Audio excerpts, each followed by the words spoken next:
Welcome, everyone. I call the May 21st, 2025 Planning Commission meeting to order. The main purpose of tonight's meeting is to conduct study sessions on the Transportation Impact Fee Update and the Phase 2 Code Amendments. Before we move on to agenda items, I'd like to acknowledge our hybrid meeting format. City of Bothell is providing the option to attend this meeting either in person or remotely via Zoom. For those participating via Zoom, the chat and question functions are not available for use to ensure compliance with the Open Public Meetings Act. We have a public comment agenda item at the beginning of the meeting. Please limit all comments to 3 minutes. And please note that the City of Bothell does not tolerate verbal harassment. Please remember this during your comments. Also, as we are in election season, I'd like to remind everyone of certain campaign-related restrictions regarding public comment on campaigns and/or ballot measures. Public speakers generally cannot specifically address a campaign or ballot measure at a public meeting or during the public comment period. RCW 42.17a.555 prohibits government agencies from allowing the use of public facilities directly or indirectly for campaign purposes. Allowing speakers to speak in favor of or in opposition to a ballot measure or campaign during a public meeting or public comment period violate this prohibition. Public comment will be allowed both in person and via Zoom. Those wishing to comment via Zoom were asked to submit an online form today by 3 p.m. People wishing to submit written comments were also asked to submit those comments by 3 p.m. Email was encouraged as well. However, we have not received any written comments or notice of people who want to comment. And we also have no public in attendance, so I expect there'll be no public comments. The Imagine Bothell notice, city website, and tonight's agenda all provided information to the public regarding providing comments. A video of this meeting will be streamed live as well as recorded and available for later viewing on the city's YouTube channel. A call-in number was provided on the meeting agenda for members of the public who wish to call in by phone to listen live to the meeting. For our phone-in callers during staff presentations, staff will make every effort to specify which materials they are referencing so that everyone can follow along. At this point, we'd like to take a moment to acknowledge the attendance of commissioners. Commissioner Jones. Here. Commissioner Westerbeck.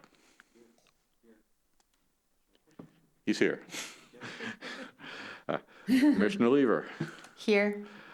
Commissioner Robson is not here at the moment, but is en route, I believe. Commissioner Sills. Yes. Here. Commissioner Gustafson. Here. All right.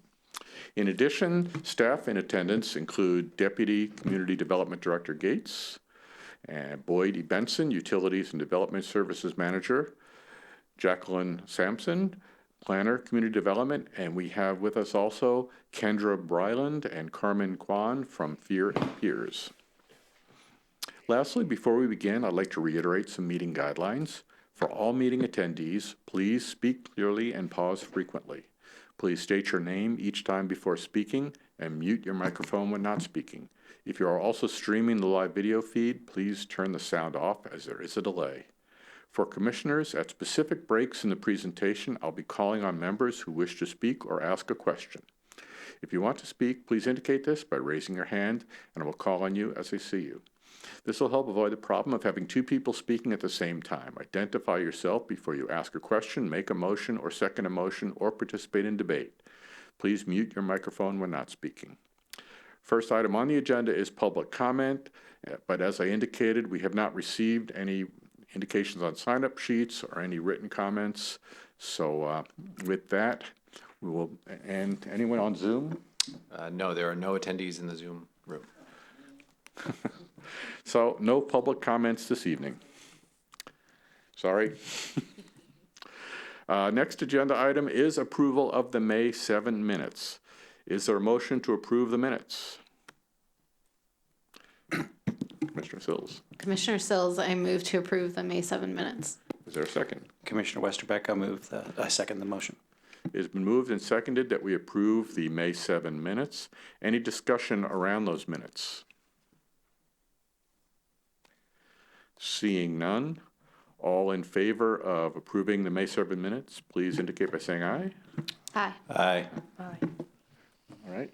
So the minutes, May 7 minutes are approved. Brings us to our study sessions. The first study session is the transportation impact fee update.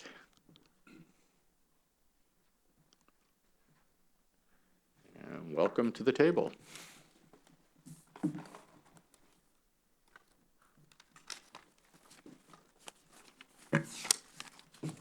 Good evening, Planning Commissioners. Boyd Benson, Public Works, Utilities and Development Services Manager. And as mentioned before, we have Carmen Kwan and Kendra Breland from Fair and Pierce. And tonight we're here to speak to you about the 2025, I should get the chair, sorry. Transportation Impact Fee Update Project. So we have a brief slide deck that we'll be sharing, but typically when we have these meetings, we do hope to make this more of a discussion. So if you have questions or comments through the presentation, just please chime in if that works for you. So let me get to the start of this thing. Once again, we've introduced ourselves. The goal of tonight is to present information and seek feedback about the impact fee update. There is no action being requested tonight as part of this item. So we started with just a couple key questions, and this is just to kind of set you up. We understand there'll be additional questions, but should Bothell consider implementing a citywide versus zone-based fee? And we'll explain that more, but basically right now we have the same type of transportation impact fees, whether you're in downtown or more less dense Snow County or different parts of King County portions of the city. So there's an option for zone-based fees to be looked at. And the other one is, should we investigate in looking at reduced fees to promote affordable housing? And this is a pretty important topic. We're all encouraging more affordable housing, more housing types, but we have to also understand that we must fund the projects that are envisioned in the 2024 comp plan. And so there's kind of a balancing act, and we'll talk about that a bit. So where are we? So some history. A few of you may have been here when we last updated transportation impact fees in 2019, but prior to that, we had an impact fee that was developed in 2014. And typically, you see a major update of these type of fees every 3, 4, 5 years.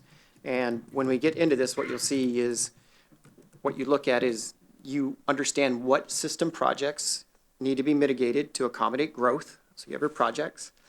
You understand the cost of those projects, what portion of those projects can be attributed to growth, because you can't charge it all, it has to be fair.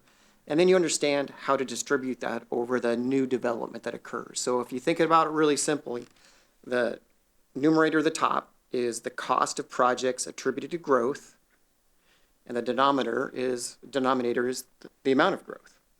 So it's in one case it's pretty simple, and the rest it's the devil's in the details. So we updated in 2019 because at that time the project list, the denominator, had changed. The numerator, sorry, the top had changed. So we had to take some projects off and add others. And also the growth estimates had been updated slightly in 2019. So that was 2019. Worked really, really well. Along comes House Bill 1110 and 58, there's too many of them to remember, 5818. I'm sorry, there's just too many of them. And when we started seeing this come forward with working with the Community Development Department, it's like, look, we should be looking at our impact fees prior to the legislation that's being enacted. So we did that. We looked at 2023. We said, look, are our ADU impact fees appropriate? Are these others? And we kind of concluded they're in pretty good shape. And as a matter of fact, our ADU fee is slightly lower than what's recommended. So we did that. And then along comes the 2024 comp plan process. We have new growth targets. We have new types of growth. We have new densities to understand how to mitigate the impacts from that growth. They developed a new project list of projects that the city and everyone discussed that we need to complete these projects to mitigate the impact from new growth. Great. We also are changing from a vehicle trip based level of service to a per person trip multimodal level of service. So that all happened at the end of last year, and We scoped out the update with Fair and Peers, and we're in that process right now. So we're lagging slightly behind the comp plan, but you kind of have to do that. And so that's kind of where we're at right now. And as you look at the next steps, we're using this as our first presentation to get some feedback from you folks. We'll take that into consideration. We'll present a similar presentation with your comments to council. We'll take all that, and we've already started on the mechanics slightly of how we're doing this work, but that information will help really define how Fair and Peers can help us get to the finish line. And then so later on, what you'll see is, okay, here's the project list we've developed, and it's all off the 2024 comp plan project list. No surprises. And these are projects we think we can build, and we think we can mitigate, provide additional capacity for growth, and go from there. And then you'll see the math behind it. How do we get from the numerator, the cost of the projects, and what type of growth we expect to see? And the city of Bothell uses a 12-year time period. Some people use 6, some people use 20. 12 works really well kind of in between. So that's what you'll see with the preliminary results. Once that goes through, everyone will have final results and a public hearing and an adoption, and make these go into effect January 1st, 2026. So that's kind of our timeline. And it's crazy because we started this months ago, and now it's, holy smokes, almost June. So there's a lot of good work to do, but we wanted to get input from you folks early on so that we can make sure we consider that as part of the project. I think this is Fair and Pearson. I can make this bigger if you'd like, or maybe not.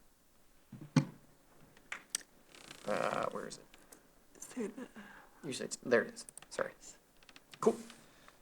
It's trying. There we go. Thanks, Lloyd. Again, my name is Carmen Kwan. I'm an associate with Fair and Peers, and I'm excited to be back here. I help the city update their transportation element, and now we're here to update the city's transportation impact fee program. So what are impact fees? They're methods of paying for infrastructure needed to accommodate growth and meet the city's concurrency standards. They are one-time charges paid by new development.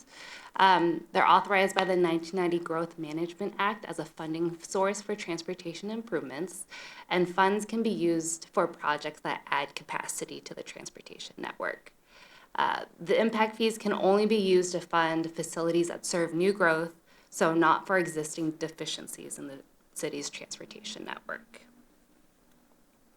And this changed slightly with respect to how you could use impact fees. In the past, if you're based on vehicle trips, you can use your transportation impact fees to add vehicle capacity. And that's changed in the last couple of years, where if you add multimodal, bike ped trips, you can now actually use the funds to help pay for those, which is pretty cool.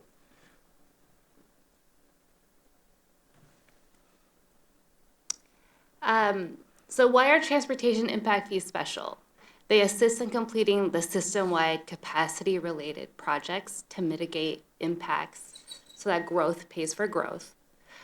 They can only be collected and used for projects identified in a defensible transportation impact fee study. The funds must be spent within 10 years of collection. There are some special allowances for reduced fees for low-income housing and childcare development. And the impact fee program should be updated periodically as projects are added or removed and as growth patterns in the city change. Yeah, and to add what Carmen stated, there's a lot of new zoning, there's a lot of new allowed densities in the city of Bothell. That is just starting to materialize. So when you look at this is the best snapshot in time that we have. We can use the 2024 comp plan estimates, but I think what's going to happen is maybe if this was more static 10 years ago, we might be updating our impact fee every 5 years. What you might find is when we actually see the growth occurring the way it's planned and it's already starting, maybe the impact fee is updated more frequently because we're not sure how this is going to go. You can give your best guess, and so please think of this as a work in project process. So on the right, we show the estimated revenue for the transportation impact fee project list, and you'll see that impact fees provide 12% of the funding. I'm just going to clarify, that's for the full transportation program over the next 20 years, not just impact fees. Yes, that is correct. If that impact fee revenue is not collected, then other funding sources must be found. Most fees will be used to expand the active transportation network. These funds are seed money as well for projects, such as planning and grants to implement projects identified in the comprehensive plan. And these projects that have been identified are known, must be completed to accommodate the growth planned within the city. So any questions about this? There's some pretty weighty stuff here. And the one that I really like to remind folks of is the 2024 comp plan process was robust. And there is a big list of projects, and most of them are non-motorized. It says if we are going to have this growth, we must mitigate it. So when we say we must collect this money, we have to fund those projects. And so we just want to make sure it's fair and right-sized. And one of the ones for seed money for project planning and grants, what we're moving toward more so in the last couple of years with City Engineer Steve Morikawa is spending the city dollars or the impact fee dollars up front to get like a 10% design. And we've been really successful with this with respect to state, federal grants, and even loan programs. So instead of just saying, hey, we've got this little description of a project, Bothell Way. This is not a good example. We got that money without a lot of planning. It's, look, we've done all this. We've identified how this can work and all this stuff. And we've got a good cost estimate. Now give us a grant or a loan, or consider us for a grant or a loan. And it's been really successful. So the impact fee, it's a very small amount, 12%, but it can really help us get to the finish line. This is Commissioner Jones. I just had one quick question, sort of building on what you just said. Is the 12% mandated? So how do you come up with 12%? And I ask because of some of what you said. I mean, it makes a whole lot of sense to actually use the funding up front to sort of do some, it's like pilot type stuff, like the beginning stuff, because then you can always, it's just better to see something more than a concept, right? And so the 10% seems similar to the 12%, so I'm wondering if that's probably tied to that. But then the other thing is, I remember when we looked at this list of projects a few months ago, there were some compromises that had to be made and they were tough compromises, because if I recall, the city didn't feel that we would have enough funding for all of those. So again, I'm just trying to understand why 12%? So this is good. I'll give it a shot, and Farron Pierce will back me up on this or provide additional information. So when you see that $850 million, that's the entire 2024 comp plan project list. And as Carmen mentioned earlier, for existing deficiencies and overlay work, which is a good chunk of that, you can't charge impact fee. You can only charge impact fee for projects that you can demonstrate have capacity. So when you see that 12%, it is 12% of 850, but it may be that 12% represents $400 million worth of projects we can demonstrate our capacity. So when you see next time, what you might find is there's a project list, I'm just making numbers up, that's $300 million, and the growth share is 90 million. I'm just making numbers up. And then what you'll see is then we use that to understand the per trip cost. So this is a pretty big overview. The reason we like this slide is we really want to show that a lot of this is grant funded, and even the new revenue sources. I mean, that could be a levy or this or that. So it really shows that the impact fee amount is relatively small with respect to the whole project list, but it's really important. Does that help? And if I may, I'll just add just a little bit of flavor to that. So this number, the 12%, I mean, because this is, again, as Boyd said, this is looking next 20 years, how do we think we're going to fund our project list? This 12% is mostly based on historic. City of Bothell has an impact fee program right now. It's contributing roughly 12% to your capital program. And there's, kind of two things at play. One, we're going to be calculating how much can your impact fee be? How much will you generate? Certainly, as we move through this program, we can come with updated numbers on that. But if it operates as it historically has in the city, we expect it's going to be somewhere like that as a contributor. Commissioner Sills? Commissioner Sills, that was kind of what my question was going to be. I'm curious, in the past like 2 years or last year, how much did it bring in? And what is the amount of projects or average cost per project, if you have that? Like, what is it? end You up know breaking that, down? boy. You know, I actually do. I think what I'll do is come back with that information, maybe the next one, because that's a really good question. And so I'm just gonna give you a for instance. Bothell Way multimodal. That was originally estimated at 60 million, it's now up to almost 117. And that's not because we underestimated, that's just because things are so much more expensive. So when that first came in at 60 million, and I could actually look at the report, don't quote me on these numbers, we'll do better next time. It was about 30% was impact fee eligible. We could demonstrate, when Fair and Pierce did the work, they said, you're adding lanes and capacity, and it gives you 30% more capacity for growth. So then we'd say the impact fee eligible share for that project is 20 million. So that's a big project. Now you can get down to projects that are 10 million, and the math for kind of similar projects are kind of, you know, it's somewhat similar, but what Fair and Pierce will do on the project list, which we're working on now, they'll say, okay, just give me a second. Wait. Come on. 228. The separated bike lanes and all that stuff. And when Steve Morikawa came in, you look at those numbers, it's like, oh my goodness. And that's one thing that's really important. This isn't just, I mean, we're trying to move to multimodal. So when you see these big numbers, it's not adding more lanes and parking, it's adding some multimodal stuff, which in some cases costs more per lane mile. And anyway, the bottom line is that one I'm just gonna say is 100 million. I don't know what the number is. Fair and Pierce will take that. They'll run through and figure out how much of that work or how much capacity does that project provide. And then let's say it's 25%. Then they'll say it's 25 million TIF eligible. And then we put that all on the top, the numerator, and then we divide it by the number of trips expected. And then the annual revenue, I'm just going to say it fluctuates all over the place, but it could be 2 million, it could be 3 million. So it kind of does this. And remember, it's with growth. So when you look back in the past, we had some pretty high years in like 2017, 18. We got a lot of impact fee. And then things kind of petered off, and it kind of does that. So does that help? Okay. And I'm making notes so we can have some examples next time.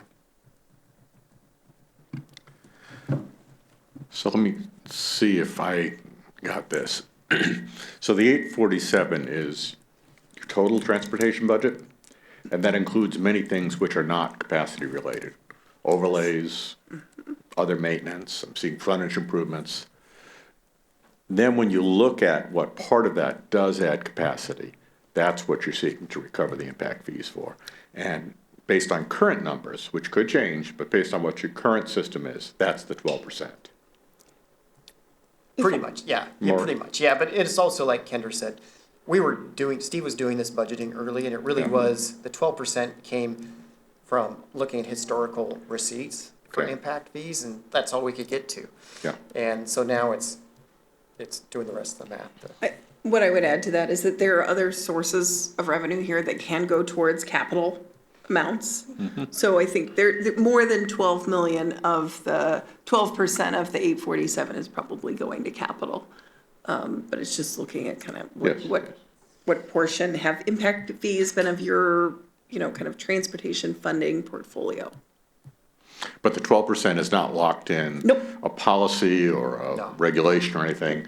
That's based on historic Exactly. numbers and kind of looking like what the percentages are of the total. Okay. Yes, sir. Same with the grants. I mean, that's a really big grant number, but the city of Bothell has been pretty fortunate and has received grants on that order. So another city may look at this and go, what are you doing?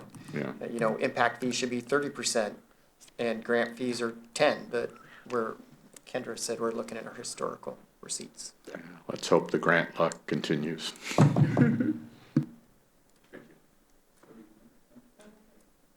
Commissioner Westerbeck here. Thanks for the presentation.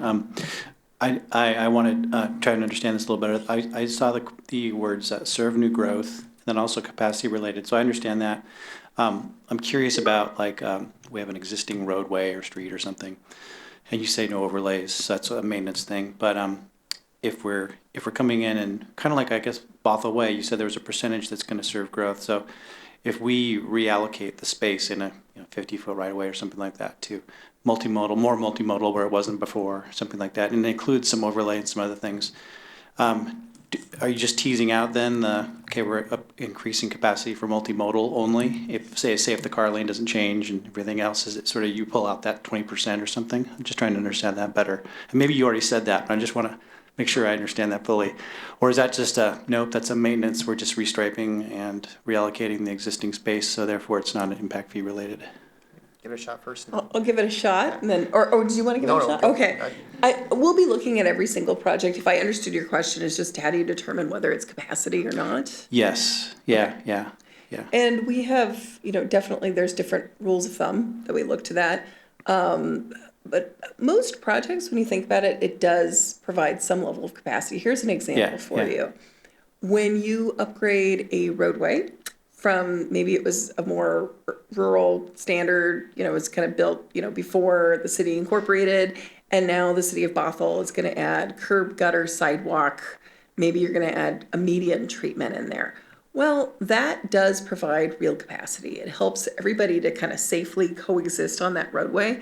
So what I would say is we have a pretty broad interpretation of what constitutes capacity. Okay. But at the end of the day, something that we're very careful to do is to make sure that to the extent a project is fixing both an existing issue, but it's adding new capacity, we're making sure that we're doing very defensible calculations to make sure we're only pulling in the very eligible part of that project into the program. Okay, that's great to know, because I've always I was really glad we went the shift to counting multimodal, and because I really feel like that's where our future should be, existing right-of-ways, because it always kind of made me bristle a little bit that we're just like, oh, growth means cars, and I think we're kind of moving away from that, so I'm glad we're not focusing on that. And did I see something in the packet that said a lot of this now is being used to the emphasis is going to be on multimodal, because that's what a lot of our projects are now, the CIP projects, what we call them, Yeah. CHIF projects, okay. Yeah, you're not, when you see the project list, we'll be able to break that out separately.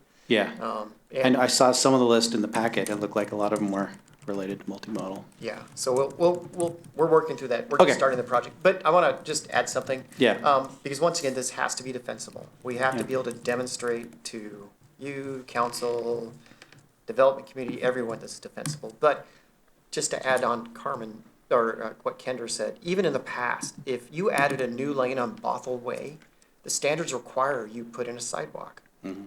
So the project may be, I'm just saying 100 million, Yeah, but that sidewalk is part of the project. I'm not saying it's paying for the sidewalk, but it's all part of one project. And I think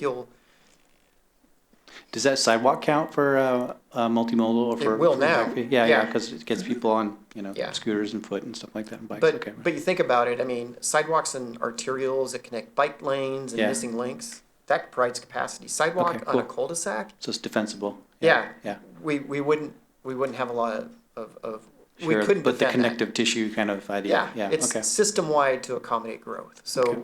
what's really nice with Fair and Peers is they really help explain that, and their calculations are great. So by the time you see this next time, you'll see a list of 12 projects, you'll see what they are, you'll see a calculated percent attributed to growth, and they'll have all this backup, but it's once again, it's pretty simple math. Okay, I appreciate it. Commissioner Lever?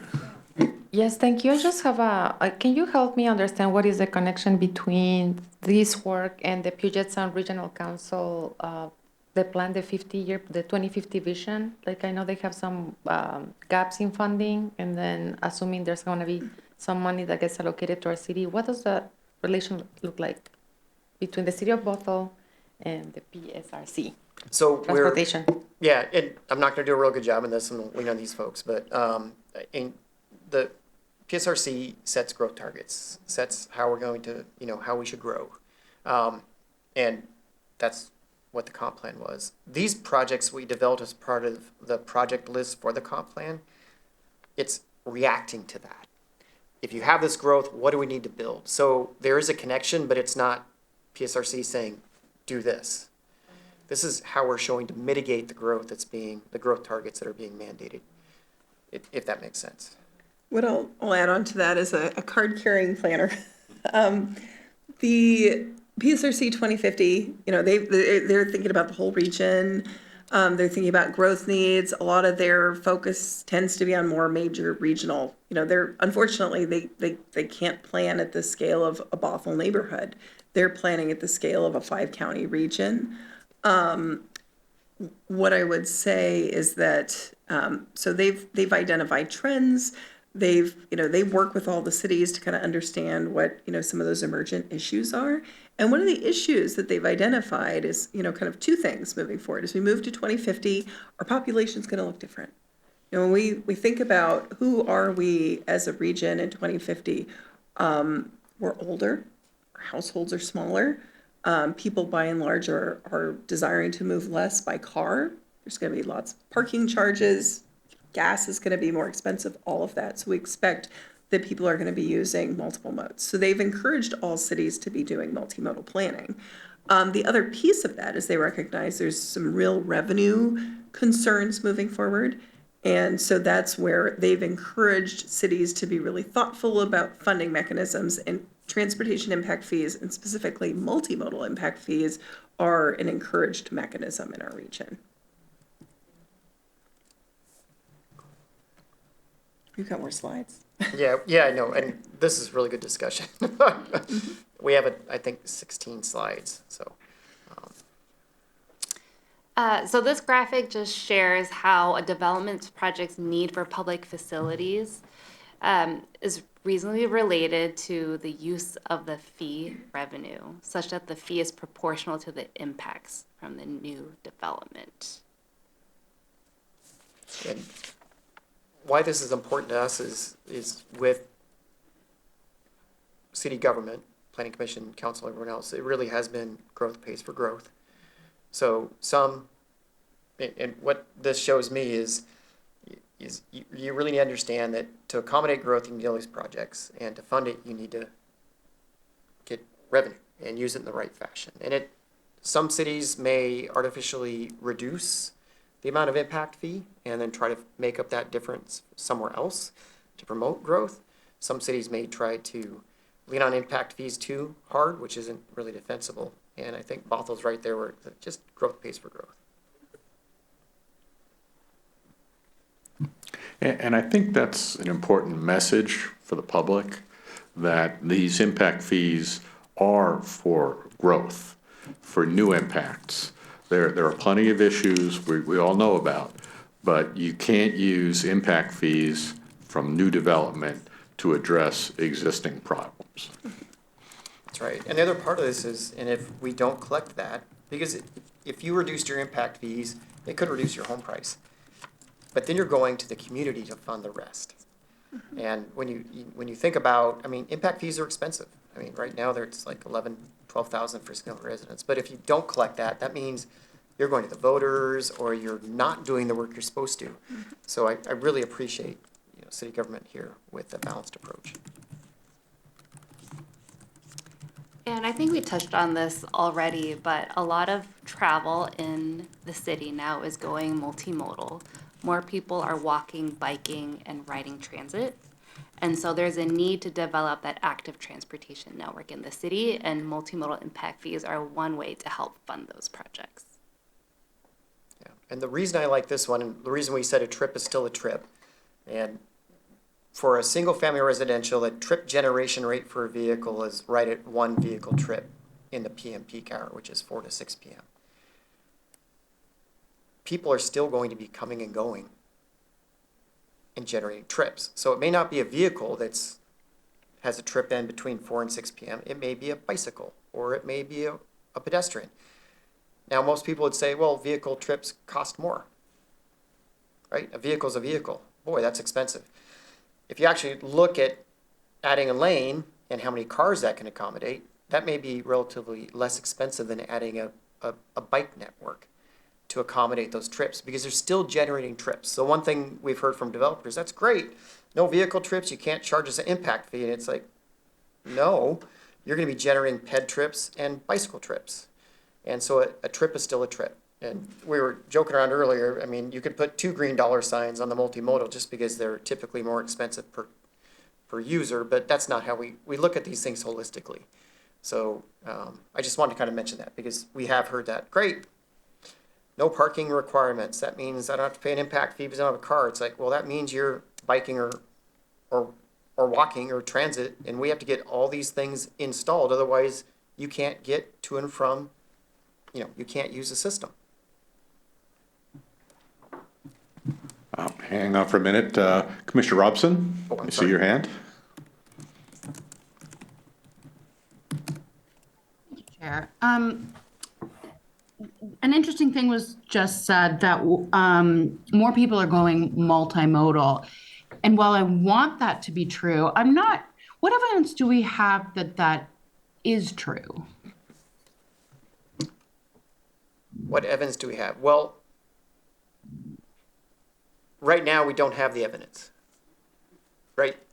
These are planning level efforts. We have targets to achieve, and we're pushing projects that don't add vehicle lanes, right? They add these other modes of transportation. You've talked to community development about parking reductions and the rest. So it really is a move, just like with the transit system, right? It's taken way too long, but now we're getting transit. So the goal of the comp plan was to implement multimodal level of service. How do we promote that? How do we get it? How do we mitigate it? So in the future, you're not going to see a lot of Bothell Ways adding another lane. If it works out the way it should work out, fewer vehicles. I mean, if people choose to drive forever, the roads are going to become very congested because the city is prioritizing multimodal. So there's no evidence now, but in other places and cities, and Carmen and Kendra will talk about that, this is how things happen. You've got to have the regulations to promote things, and you've got to provide the facilities. Well, I guess I want to answer your question a little differently. I would say, if you were to ask me if I'm going to put a bike lane on this roadway, how many bikers am I going to have tomorrow? I'm unable to answer that question to you. We don't have the tools in our industry to answer that. We're working on them, and I have confidence at some point we will. But what I would say is that when you look at areas around the country, but also just in our region that have more robust ped and bike networks, they have more transit, service, and that's all stuff that's coming to Bothell. We do see a mode shift. So when you build a network for folks, it's kind of like build it and they will come. So we are confident about that. And to Boyd's point, we can't continue to only build for the car. That's how we've built for the last 50 years. So when you think about your mobility in Bothell, you can go anywhere at any time in a car. You don't have that same opportunity today traveling by other modes. And that's really where we've set the goalpost. And that's from your comp plan. So not making that decision around this table today. That decision has already been made by this city. I'm sure this body had a big piece of that, and we're excited to do that. So now this is just helping us to establish a program that's going to help advance the infrastructure that's going to support that goal. Commissioner Lever? I thank you so much for that input. I just wanted to say, and thank you for mentioning that in other cities it has grown. That's, I think really gives some evidence as to what we're planning. I didn't get a chance to thank you for all of this. I'm totally on board, and I'm very excited about these plans for the future. I was just intrigued by something that one of the presenters mentioned. And I was just wondering about some data. So I thank you for doing so much work on this. It looks great. Yeah. Thank you, Commissioner Lever here. Speaking of the data, I just happened to be in an interdepartmental team meeting this morning around planning. So one data point that was shared, that the 2020 Regional Transportation Plan predicts a 21% increase in walking and biking, which is really small per se. And this kind of reminds me of the conversation that we had last time when it comes to planning. Like, I know that many of the things that we're deciding right now, I might not get to live them. And that's the whole point about imagining what we want the future to look like. So while I might be stuck in 405 for the rest of my life, maybe, potentially, hopefully the people behind me and other generations won't. So speaking of data points, I thought that was quite interesting because 21%, if we just go with that number, very small, but again, like, I'll be interested to see what the next plan will look like if in fact we did reach that 21%. So thank you. Commissioner Westbrook, what's the saying? We're planting trees under whose shade will never sit. Yeah, Commissioner Sills, that also kind of made me wonder about transit and how much of this goes towards the counties and saying, like, can you increase bus service to, like how does that fit in when it comes to meeting our capacity needs? Because I think we've seen a lot of routes decline or go away, and that's certainly not incentivizing people or making it easy for people to use. So I'll give that a shot. So the transit planning is outside of our purview, but even like the BRT, there was input from the city on where stops should go and this and that. There was TIF doesn't go to it at no TIF is within the city. all. Okay. So you'll see on older, like even the 2019 plan, there was some stuff on like 522 BRT, and that was at a point where we weren't sure if we were building it or Sound Transit was building it. So you'll see some of those things in the past, and you might see some of these things in the future. They won't be on the TIF list. They'll be on the other non-TIF eligible list. But it's a really good question, and you folks and the council and the exec, they're always pushing to get more, and I think that's how we got some of like the stations at UW, Husky Village and the rest. So it's pretty exciting. Thank you for that question. And this actually, I might want to just put it on kind of back burner around the mobility plan, because I think that really speaks to that. And then when it comes to the city of Bothell, does the mobility plan or any strategies that we have to really actually help us use whatever modes of transportation we have, as limited as that they may be, where do they find those in all the planning that we're doing? In mobility coordination and really talking to other cities, and where does that leave? So most of that's in the transportation element of the 2024 comprehensive plan. So it kind of gives you the broad framework for freight and vehicles and all that good stuff, and transit. Commissioner Gustafson? Sorry. Hi, Sarah Gustafson here. Thank you, everyone, for this inspiring discussion. This discussion raises some questions that I have about Route 527 and the plans for the BRT lane. In the past, I believe the discussion would have been that the BRT lane would not extend from downtown Bothell to 228th, and instead that space would be effectively given to car transport so that the cars would still have two lanes, as opposed to dedicating one to BRT in the northern section of the improvements. First of all, is my information correct? And second of all, if that is the case, what options are there to talk about bringing the idea of a full BRT lane into the fore, because it corresponds so well with these other topics we're discussing? Yeah, so the BRT lane, the current project that's in with Sound Transit, you're correct, it does not go up 527.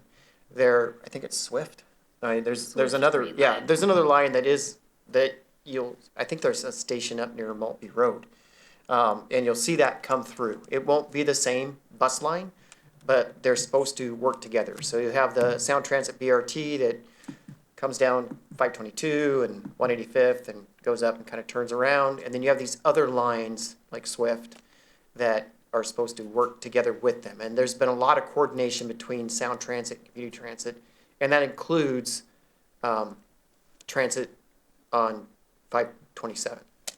Does that help? So yeah, and that's also in the transportation element of the comp plan, but there are plans and that is coming down the line. It just may be a bus transfer. Is that? Oh, okay, thank you. I'm glad that they're working together, which is so essential. I think I was talking a little bit more about the actual structure of the lanes themselves, and let me know if that is what you are getting at. Apologies. But once the bus systems are able to coordinate, will they be able to claim an entire lane continuously alongside 527? No, it's only planned for the bus rapid transit, the Sound Transit. The other ones will be sharing a lane with general traffic. I'm sorry, I didn't understand your question, but yeah, it's not a Thank separate. you. Yeah, so 527 will be 2 lanes north, 2 lanes south, and some medians and some turn pockets, and the bus will use one of those, the outer lane, with inline stops. Okay, I would love to discuss this, but I would definitely like to make sure that I'm not taking up too much time. I would like to see if the rest of the commission is interested in this. Yeah, we could bring that back. Steve Morikawa understands this really, really well. So it's kind of a parallel discussion. How's that? I think it's an thank important, just to kind of react there. I think these are important questions. I mean, clearly, the city is looking to your guys' input on projects. What I would say is, as we go through this process, at this point, we're looking to a project list and we're funding that project list. This is probably not the effort for project development. So that will be done through other mechanisms and ongoing. This effort, what we're focusing on, and I just want to set your expectations so you're not super disappointed with Carmen and my answers. At this point, we're not looking to, hey, this project should have a bus lane or not a bus lane. At this point, it's what's the cost, what's the scope of the project? We're looking at eligibility and how you pair that with impact fees. Commissioner Sills. Yeah, Commissioner Sills. But as part of that, figuring out how it all connects to some of these bigger things we're talking about, because I think that's really important in creating an integrated network that people will actually use and be able to get throughout the region, including Bothell. So just really thinking that we aren't creating some bike lane that is in total isolation from all these other. And these are being funded off of that effort. A lot of that happened in your 2024 comp plan. So that was really, now we're looking at what can we fund. But you make a really good point. We don't have to fund every project in the comp plan. In fact, we probably want to fund projects that are likely more near term than not. And I think you do make a really good point that it should be a sensible package of projects that we're delivering rather than piecemeal things all over the city that don't provide a collective benefit. But what I think I heard you say is, what we're talking about here is how to pay for projects in the plan, not what the scope of project should be in the plan. Correct. That's a separate discussion, which we spent a fair amount of time on, and we appreciate that. So thanks. And we're not disappointed in your answers. Okay. So this flow chart here shows the general approach that we use to calculate the multimodal impact fee per new trip. So we take a look at the transportation element project list, and we will filter that to identify the eligible projects. So the ones that are not used for maintenance and the ones that will be adding capacity to the transportation system. We'll then calculate the percent of each project that supports city growth. And then we will divide that by the expected new person trip growth in the city over a 12-year horizon, because this will be a 12-year program. And then that will get us to a cost per person trip. There's one more step here that the city could consider, which is a potential reduction overlay district. And so that could be reduced fees for areas of the city where travel behavior is different and there may be more, or they could be less impact travel maybe in more dense urban areas compared to more suburban parts of the city. And then we will develop the actual impact fee schedule, so we'll identify costs for different land use types. And then so we just showed the 2019 calculations. Once again, this is pretty simple math. We had a question earlier about how much these projects cost.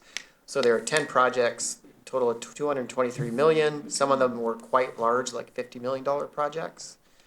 Fair and Pierce calculated the amount of capacity added by those projects, and it ended up being about 30%.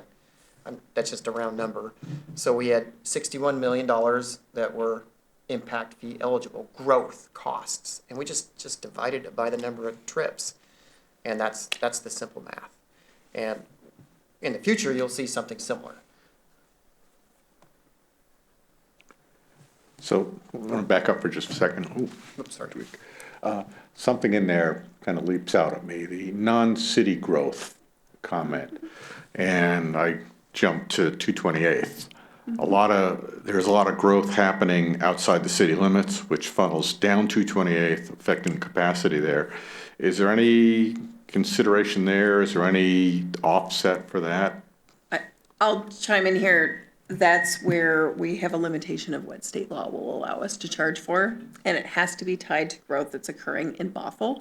Now, what I would say is that, for example, Snohomish County, they also have an impact fee program, and they actually have reciprocal fees. So that's a method to account for that. But in general, as we're approaching this program, just following state law, we have to only consider projects that are trips that are related to some sort of development in Bothell. So let me give you some specifics.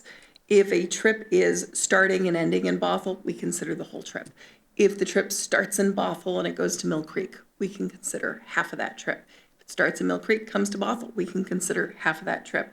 But, and you have a fair amount of this in the city, you've got something that's coming from unincorporated Snohomish County, and it's headed somewhere in King County beyond Bothell, we can't consider those trips. Thank you, with a big sigh. Sorry. But that No, reciprocal ILA, actually, I mean, we have an interlocal agreement with Snow County, and it's not a big percent. But if a development occurs in the north half of the city of Bothell, these are not real numbers, they may have to pay 10 or 15% of the impact fee in Snow County. And the same with a portion of Snow County right next to our northern city limits. If it's in a certain area, and there are different percentages for different areas, there's an agreement with the county to say, okay, well, now you can charge our developers a small fraction of your fee. So it's pretty good. Okay. I mean, it helps offset. It's not a big number. But it's something. Yeah, it's like $300,000 a year, but at least we're trying to mitigate impacts and get people to pay for what they're doing. All right, thank you. So this chart here shows Bothell's transportation impact fee. We've just selected a single family home as a potential, as a unit for comparison with peer cities in the region. You'll see right now, if a developer comes in to build a new single family home in Bothell, it'll be about $12,000.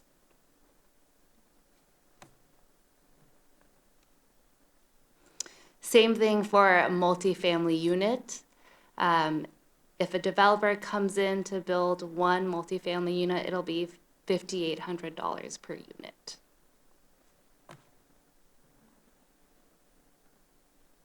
Okay. So now these are the questions that Fair and Pearson staff came up with, because there's some opportunities here. There are some areas of concentrated growth on existing transit routes, regional growth centers and things within a quarter mile of transit. And one thing that Fair and Pierce came up with, do you want to have overlays? I mean, once again, the city's not really, I mean, we're a medium-sized city, so we have a uniform rate wherever in the city, but there are some areas that already have well-developed transit and well-developed infrastructure where you might not see people use other portions of the city and need those system-wide improvements as much. So these are some of the areas that were just kind of thrown out. And Kendra or Carmen, do you want to mention anything more on this, or? I think the idea behind this graphic is to show potential areas that the city could consider for reductions. And the idea is that there is increased transit service along BRT stops along 522 and 527. There's more dense development in Canyon Park and downtown. And so the way that people choose to travel is different. They may drive less and use transit more or walk or bike more. And so development in these areas, you could justify as having a lower impact on the transportation network. And I guess what I would say, I just want to put setting expectations and caution. We're just working right now with the city to get like the project list and some of these pieces. So we haven't done the calculations. We say 5-15%. That's just based on experience and working in other cities around the region. The numbers may come back a little different. And I think the next time we see you guys, we'll be sharing specifically what those are. But the nice thing about these reductions is this is where we can actually kind of in a quantitative manner say, hey, if you're developing in downtown Bothell, we can actually quantify and say that your impacts are less because you've got more transit service, you're less likely to drive, your trips are shorter. So for that, you should pay fewer impact fees. And it's not because we're just willy-nilly giving it, but we're actually able to substantiate that those are the right places to develop. And so for that reason, we want to also be fair in the way that we're assessing our impact fees. It may not be a big reduction, but it will help hopefully promote growth in those areas, and that's the goal. Commissioner Westerbeck? Commissioner Westerbeck, I can wait to speak because I've been asking for something like this for years, and I'm excited to see that it's being developed. Because I've had this idea for years that if we want less clogged roads, and we want to discourage big lots that take a lot more frontage and a lot more tax money to maintain, and it's the whole Strong Towns idea, you know, learned that years and years ago. But that we should incentivize people to build where we already have infrastructure and services and transit and everything, and densify those areas, which our comp plan and our zoning has done a good job of. So that sort of set the table for doing a program like this. So I'm really encouraged by this because I think someone who is choosing to do infill or to thicken up areas that are well served by services and transit, things like that, infrastructure, should be, you know, quote, rewarded or whatever, incentivized to. So I'm really, really thrilled to see this. I know we have a lot more room to grow throughout Bothell, but it seems like regardless also of the camp growth, no growth that a person comes to in Bothell, and we hear this in public comments and stuff, no one necessarily likes trees cut down and you know, sprawl and things like that, what little space we have left for in Bothell. So this is a little bit to discourage that as well, while also, you know, achieving our other council goals and comp plan goals. So anyway, this is really exciting. I'd love to see this being developed. It's like an answer to one of my desires. So excited to see this. Thanks. Other commissioner comments?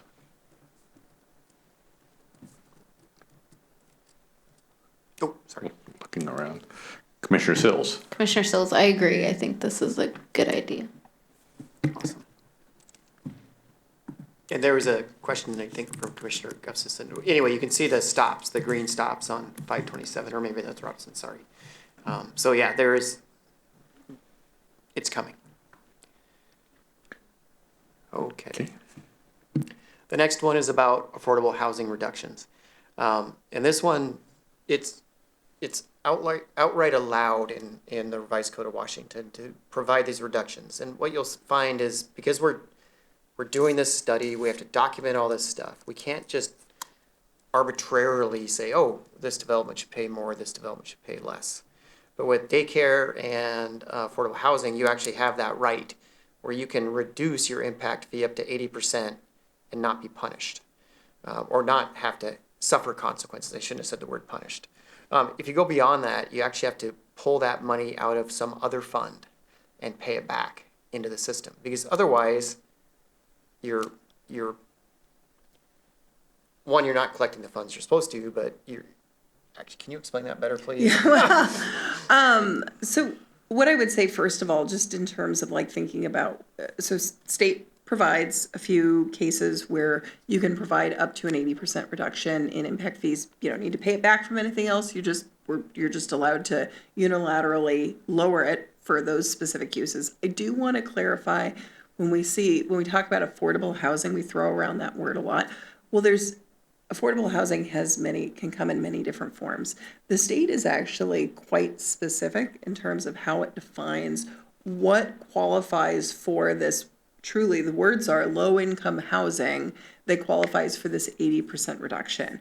And it is housing that is affordable to a household making 80% of the median income in the prevailing county. So that means there's two numbers to pay attention to in Bothell, of course.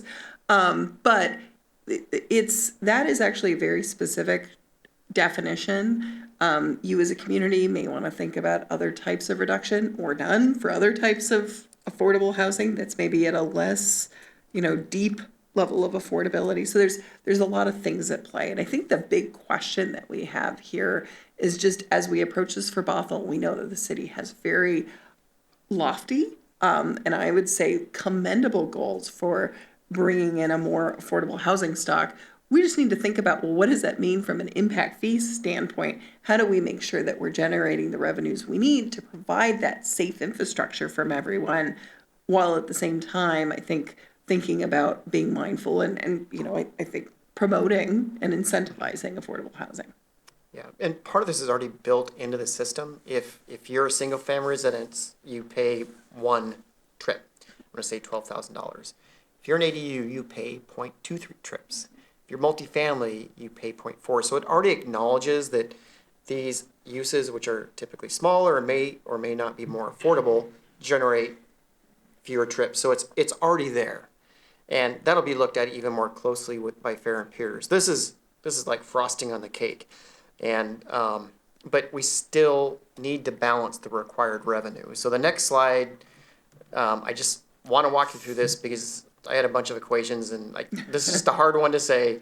But if we had no reductions, let's say we needed $100 million worth of work and we had 10,000 trips. Well, that means each trip pays $10,000. Real easy math. 100 million divided by 10,000 trips is $10,000. Okay, so let's say we provide a 20% reduction for affordable housing. And we just use 20% because when we start getting anywhere close to that, it really starts to impact the revenue. Okay, well, we say the trip is $10,000, but we're going to charge $8,000, right? Well, the growth targets for affordable housing, and Krishna, correct me if I'm wrong, it's high. I think it's 75% of our future housing units. So you start looking at that, and if you would do that reduction, it's only 20%, but all of a sudden we've just reduced our impact fee income by 15 million. Now someone could say, well, we could take that from more grants. Well, we're already asking for a lot of grants or other revenue sources. So it doesn't seem like a big number out of 850 million, but 15 million is still something that's It's a whole. It's a whole. And then the next one is if you want to be revenue neutral, where you're still bringing in the funds, then it's like, okay, can we distribute, and this gets really messy, and Carmen will add to this, can we distribute that cost across the entire city? And now we have a slightly higher base trip, so instead of 10,000, it's 1165, and 80% of 1165 is 9412, but if you do the same math, you get back to 100 million. So you can see it's not a big discount. $2,000 is great, and we want to promote affordable housing if it was something like this, but you really have to balance the required revenue. Anything to add to this? This is my slide only. You did a good job. Yeah, it's, like I said, I had a bunch of equations. No one's gonna understand that. So any questions about this? And this is something Fair and Peers will look at if Planning Commission and Council want to say, yeah, we like overlay districts and we would like to promote affordability. They'll start looking at this and how to justify it and how to balance it. But when we say 80%, that's the max. But if you went to 80%, you would. I actually did the math. It's not good. I mean, we're down at 35 million instead of 100. And once again, these are just numbers, right? We just kind of put numbers up as an example. Any questions about this? Commissioners? Commissioner Jones, so when you were on the other slide, this was exactly the slide I was hoping you would get to. So I really appreciate, and especially the simple way that you showed this information, because at the end of the day, I think what we'll need when you come back is a sense of what is the opportunity cost if we go in this direction.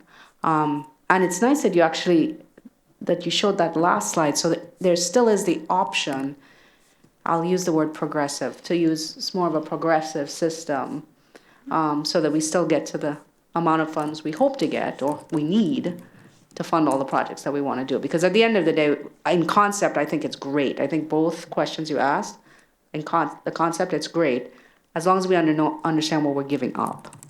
So that's what I want to know when you guys come back.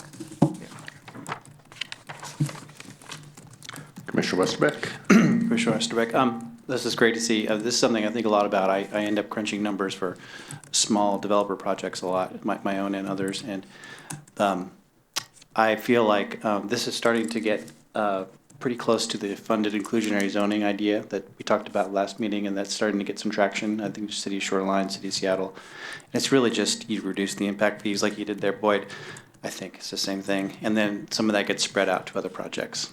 It's the inclusionary zoning, instead of within a building, it's spread across society. And I think we're going to have to look at that just from the, like I said, the numbers I crunch, because we're not going to, I think a small project, it's really hard to make inclusionary zoning work. I've talked about this with some other Bothell planners too on some projects. Like if you have to do 10%, but you got 4 units, that means you're automatically doing 1 unit. So the impact fees start to make a really outsized impact on the project versus a 300 unit project where sure, we can do 30 units, whatever. It's hardly a blip in the pro forma.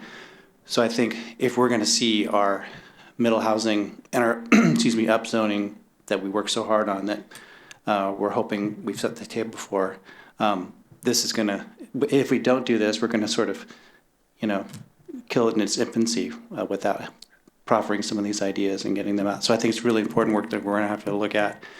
And it might be, that we have to spread it out to other projects so that we're not, so we still hit that 100 million hypothetical number on our forecasting.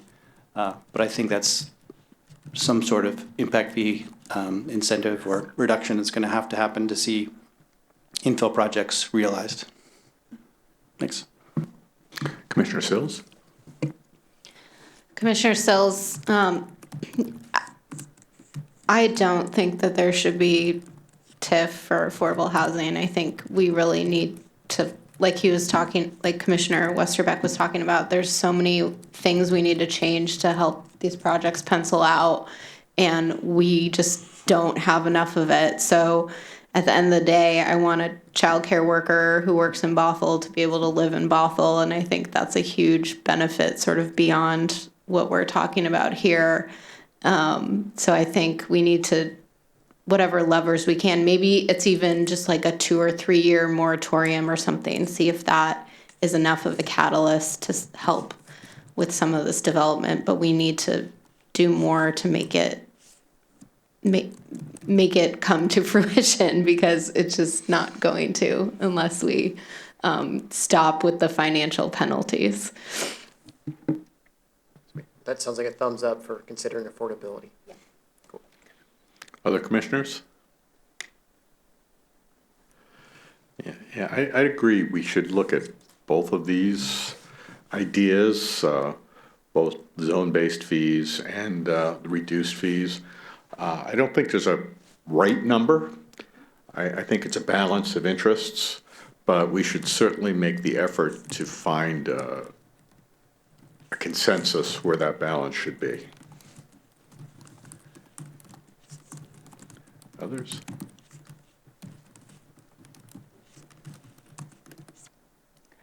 Cool. All right, seeing none. Okay, so next steps. I think we had some pretty clear input and guidance from the Planning Commission about those 2 topics. And so we can use those to help craft what we're doing now and also bring those forward to City Council. We're already working on the impact fee eligible list. And once again, as Kendra mentioned, this list is already there. I mean, the list of projects is there. So it really won't be, let's add a new bike lane here. We've identified these projects, and you'll see a lot of them are already within the the existing capital facilities plan, because they're already in progress. So you'll see that, and we'll go from there. And then we'll bring that back in the fall with some more real numbers and for some discussion and go from there. So that's pretty much where we're at. Well, thank you all for the presentation. We appreciate it. Oh, Commissioner Lever.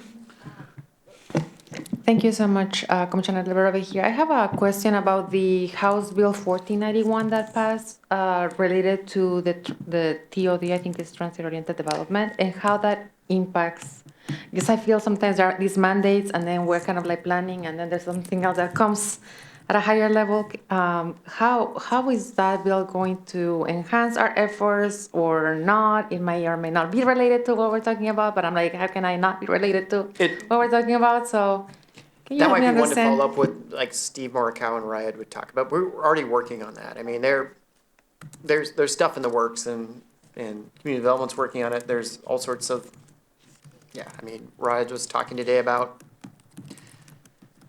not Orca cards, but transit cards up in Canyon Park. So I mean, there's some things there, but these aren't projects we can typically charge impact fee portions for. So it won't be part of this conversation, but it's a good one to remember that this all meshes together.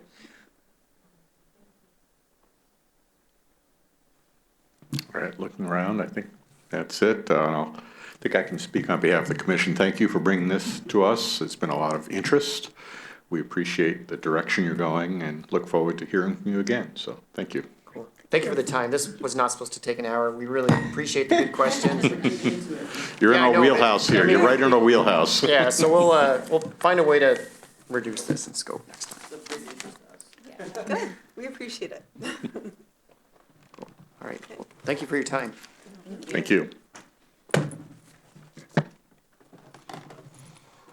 We're good to continue, or anyone want a break? Or? Okay. All right. Thought I'd ask. We've been through this stuff a lot, so we'll see. Maybe it's 5 minutes. Yeah. This is like the last touch, I think, on this one. The wrap up. Well, we got the FCR, so.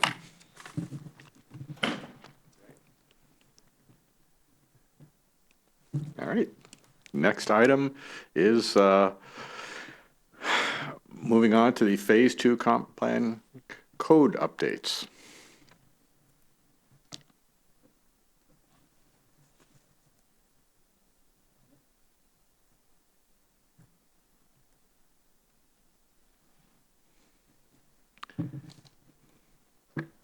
All right, let me bring this a little closer actually. Hi everyone, my name is Jacqueline Sampson. I am a planner with Community Development, and we are here today to talk about the draft findings, conclusions, and recommendations for the Phase 2 Code amendments. So today we are hoping for Planning Commission to consider and hold a vote on the proposed draft findings, conclusions, and recommendations for the Phase 2 Comprehensive Plan Code updates to either approve with revisions, or deny. The final recommendation will be then brought to City Council in June. So the purpose of the Phase 2 Code updates is to align the Bothell Municipal Code with the city's values and visions around future development as highlighted in the 2024 Bothell Comprehensive Plan. So work on the Phase 2 began in early November 12, 2024, when City Council requested research on neighborhood scale commercial, floor area ratio, and lot coverage. Then these topics, as well as the overlay to zone cleanup, were put together under Phase 2 code updates scheduled for 2025 on the November 19th Comprehensive Plan public hearing. And then on December 10th, City Council adopted the Imagine Bothell Comprehensive Plan, which kickstarted our work. And since February of this year until now, we've been holding study sessions with both Planning Commission and City Council to get more information for these code updates. So to summarize what the Phase 2 code updates would be changing in the Bothell Municipal Code, for starters, it will be adding neighborhood scale commercial usage in residential zones. It will be removing minimum off-street parking regulations. Bicycle parking and rideshare parking have also been revised because these were dependent on how the off-street parking calculations. So now they're independent from that. Removing maximum building coverage, as well as updating the variance process and docketing comprehensive plan amendment processes. The floor area ratio, lot coverage, as well as the overlay to zones cleanup have been removed from the Phase 2 code updates, and they will be brought over to a work plan later on this year. Okay, so the findings, conclusions, and recommendations. There's many different sections that are going to be affected by these code updates, so I didn't want to overwhelm the slide with putting them all up there. So you can find the full list of all those different code sections in the draft finding, conclusions, and recommendations document attachment 2, and then you can see fully what those code changes are in that first attachment. Okay, and the next steps, if approved today, it will be brought to a study session with City Council on June 3rd, and then a public hearing with City Council on June 17th, and a final ordinance is scheduled on July 1st. All right, so that's all I have for today for the presentation. Again, we're hoping for Planning Commission to consider and hold a vote on the draft finding, conclusions, and recommendation for the Phase 2 Comprehensive Plan Code updates to either approve with revisions, or deny. Thank you. Commissioners, discussion? Commissioner Robson? Oh, can't hear you. Thank you. This looks great. I'm very excited about it. I just had one quick question, which I think you addressed, but maybe I just didn't hear it. When we remove the parking minimums, are we still including mandates for like deliveries and like small temporary, truck stops outside places? How are we accounting for those necessary temporary parking needs? So those still exist within the right-of-way standards, the street standards, and it is something on the radar, sort of moving forward as we see sort of in our, I'll call it our parking lot list, just to have fun with going forward with no parking, but our parking lot list of code updates, design standards, street standards, as our world shifts and adjusts to more deliveries, fewer deliveries, who knows what the future may bring. So yes, they are covered in the street standards right now. Other commissioners? Looking through the code, two parts that struck me as being important are, not the rest of them aren't, but 11-18-035, the criteria for amending the text. I think it's useful to look at that and what's in there. I think it's great that you're identifying that. One comment, if you can go to that page 18.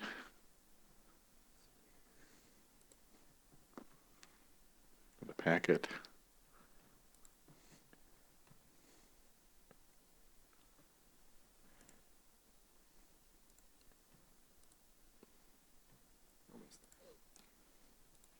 It's a nit, but I do this.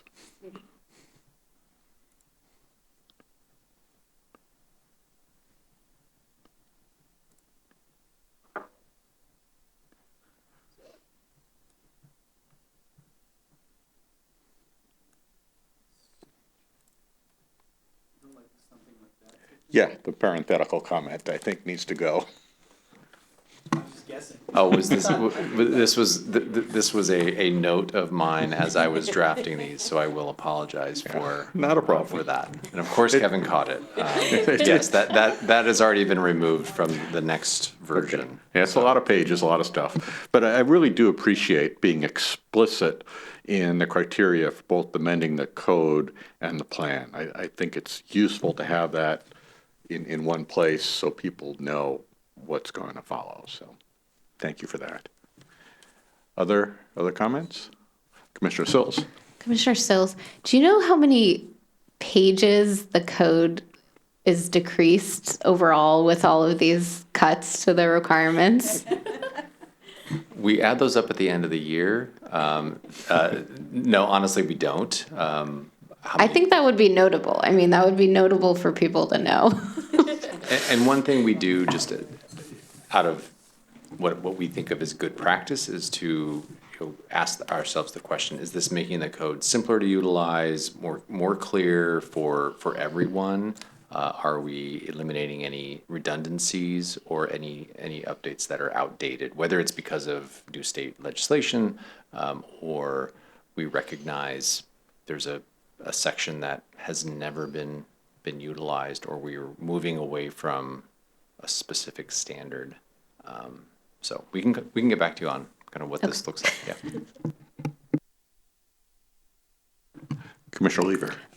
Thank you so much. So I really appreciate all the work that's gone behind the work that the city is doing. I mean, I think I've said it multiple times before. One of the reasons why I fell in love with Bothell is just the walkability potential that it has, and the fact that we truly are imagining what it would like to live in a place that is just truly heaven from an environmental perspective, and yet adding that urban component where we're providing housing and other uses for our city. And I just want to encourage the city to continue to engage the community and really think about the different audiences that we have, because there are a lot of stigmas around the work that we're doing right now.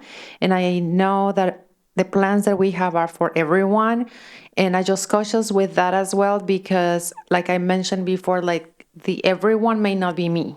And that is something that we have to really be very careful how we communicate it. And at the end of the day, it is difficult to think of others that are not in front of you.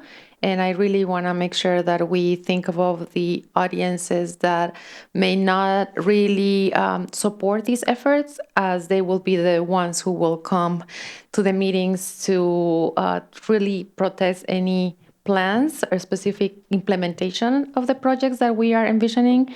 And I just know that collaboration is expensive, it's time consuming, and every single time we come in here, I'm at awe of all the things that you have to manage when it comes to the regulations that come from different places.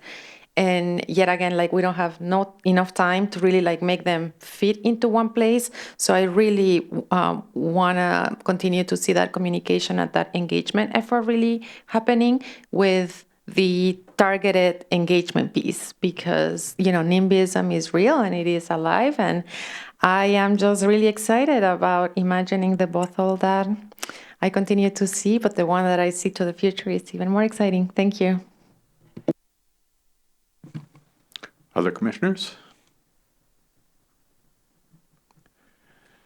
Commissioner Jones, I'm completely supportive of all of this. I love it. It's all fantastic.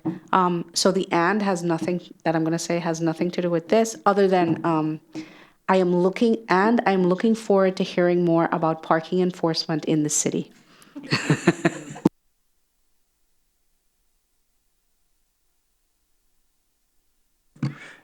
As are many of us. It comes up even when I'm around town, which I'm walking around downtown a lot, and people who don't even know about the planning commission bring up something peripheral that I'm like, we're gonna get to that. That's what I can say. I know they're working on it. Other commissioners? Okay, seeing none, we have a request to vote on these findings, conclusions, and recommendations. A lot of it's boilerplate, but I think since this is the way we speak to the council directly, it's important we go through this. Looking at these, history was described to us briefly here. Geographic location is the entire city. The action goes for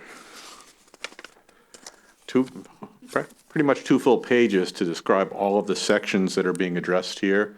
It is a lot of work. We appreciate that. So thank you for that work. We have held meetings around this, and the council also had a study session. So this documents the work we've done here. It has been noticed, even though we have no comments, there has been ample opportunity afforded to make those comments. So hopefully whoever might have been interested did see this, and the appropriate reviews have occurred. So our conclusions are that they have been drafted, noticed in accordance with laws of the state and the city. They are necessary in relation to recent court rulings and the plan update, and that they are in the best interest of public health and safety. Any other thoughts around conclusions? Seeing none, then the recommendation is that we pass this forward to the council with our support. Any comment there? Seeing none, do we have a motion to adopt these findings, conclusions, and recommendations around the Phase 2 comp plan code updates? Looking for a motion. I moved the recommended action. Okay, Commissioner Westerbeck moves. Is there a second? Commissioner Jones, second. It's been moved and seconded that we approve these findings, conclusions, and recommendations. Any discussion? Seeing none, all in favor? Aye. Okay, any opposed? Seeing none, we vote unanimously to forward these findings, conclusions, and recommendations to the council. Thank you for your work on this. It's been a tremendous amount going into this. We do appreciate that, and congratulations and good work. Thank you. And I want to thank Jacqueline for taking this project on and seeing it through to this end. A big lift, and you all were great to work with. So definitely one of those steps to move through and get us to our next project. So we'll keep chugging along and looking to reduce the number of pages in the code and simplifying where we can. Thank you. Yeah, it'll be interesting. You accept all changes and see it shrink. All right. Our next item on the agenda is reports from members. Anything the members would like to share? Commissioners would like to share? I'll share just a real quick recap. I think maybe some of you were on the North Urban Human Services Alliance webinar with Greg Colburn of Homelessness is a Housing Problem last week. I don't know if anybody else, maybe you've actually seen his presentation before. His book came out a while ago, a couple years ago. But I won't go into a great length, but all the work we're doing here supports sort of how we can contribute towards what he says the problem is, which is homelessness is a housing problem. So it really speaks to our efforts to reduce impact fees and other things to just get that much closer to just increasing number of housing units in Bothell. So that's the long and short of that of his whole book. Really, is just you just had to produce housing and get people in it. And even as you know, some of us have heard a lot. You know, you can do even middle class housing and high end housing, but because of filtering, you know, we end up freeing up less expensive houses for people who may be able to afford those less expensive houses. So anyway. Great book, great presentation. Really enjoyed it, and it was really useful. Thanks. Thank you. Other commissioner comments? Commissioner Lever. Commissioner Lever here. So I just want to remind everyone that the Human and Civil Rights Commission is open as taking new members. And I know we have a small section that District 6 of City Member Balducci, and we don't have enough representatives. And I would love for all the Bothell residents out there who might be interested in being more civically engaged to please consider applying for the Human and Civil Rights Commission. Thank you. Thank you for that. Other commissioners? Looking around, seeing none. Reports from staff. Only report is we have our next regularly scheduled meeting on June 3rd. At that meeting, we're going to return with the topic of middle housing and affordable housing incentives. So we heard from City Council last night on the affordable housing incentive discussion item, and we'll join that together with a middle housing update to reflect their direction from last year's resolution in March. So look to see you all then. Commissioner Lever. Thank you. I just remember that May was Bike Everywhere Month, and we talked about transportation, and I have not biked anywhere. So I have one more week, and all of us should bike somewhere, everywhere. Thank you. I got my bike tuned. All right. There being no further business, is there a motion to adjourn? Commissioner Sills. Commissioner Sills, I move to adjourn. All right. All in favor? Aye. I All right. didn't need a second, no? I don't think we need a second Okay, on cool. that. The meeting is adjourned at 7:30. Our next meeting will be June 4th. Council is the 3rd. I know, you have a lot of meetings. But